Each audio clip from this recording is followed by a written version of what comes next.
Humans like me didn't just appear fully clothed on the earth.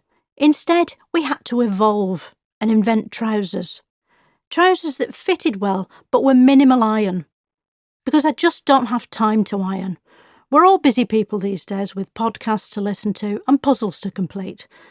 But 5 million years ago, when the podcast industry was in its infancy and Wordle was still a rudimentary bony fish, some apes in Africa learned to walk upright, probably after reading how to in a book.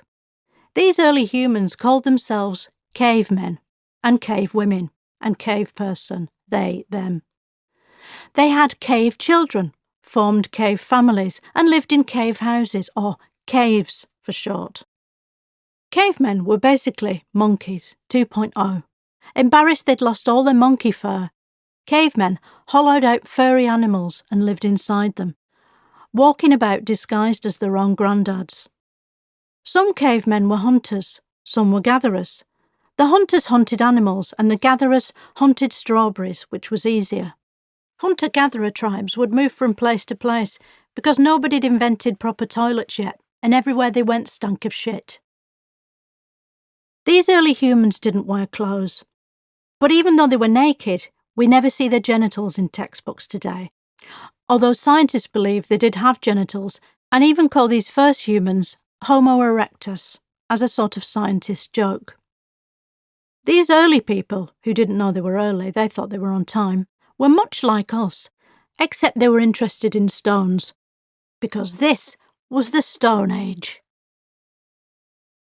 Stonehenge. Stone Age man wasn't just into silly little stones. He was also into silly massive stones.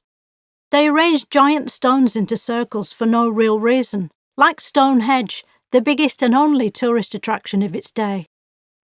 Stonehenge, from the Old English stone meaning stone and hedge meaning hedge, was used to tell the time, like a clock. But over the years the massive stone hands have dropped off and they've forgotten to wind it. Back then, if you wanted to know the time, you simply travelled to Stonehenge and asked someone what time it was, and they'd say, the Stone's Age. There was no point in being more accurate than that, because by the time you got there, the time had changed, and so you'd probably missed what was on at the cinema anyway.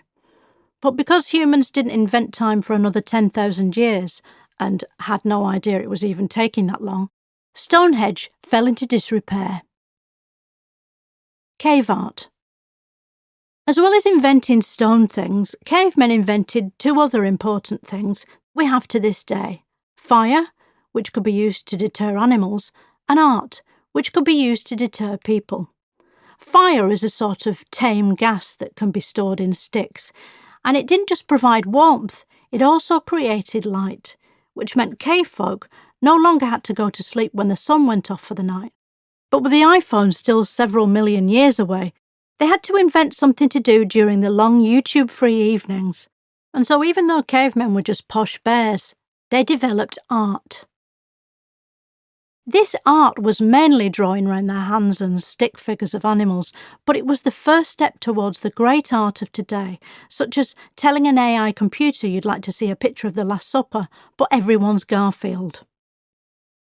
The majority of cave paintings were simple stories about cows, and were made with different pigments mixed with animal fat, meaning pictures of animals were painted using animal products, which is ironic, like a lot of today's modern art is meant to be. Cavemen also believed they could contact the spirit world by doing paintings, because nobody had invented old ladies doing regional theatre shows where you can contact your dead gran and ask where she hid her jewellery. But there were drawbacks to cave art. If I take a picture today, probably of my lunch, I can Instagram it around the world straight away. But cavemen paintings were stuck to rocks, so if you wanted to send it to someone, you'd have to pick up the cave and throw it, which, even when possible, is dangerous. And someone having a cave lobbed at them often doesn't have time to take in the finer points of the artwork inside. The medium is the message, whatever that means. And that's why civilization took ages, and consequently, why this book is so long.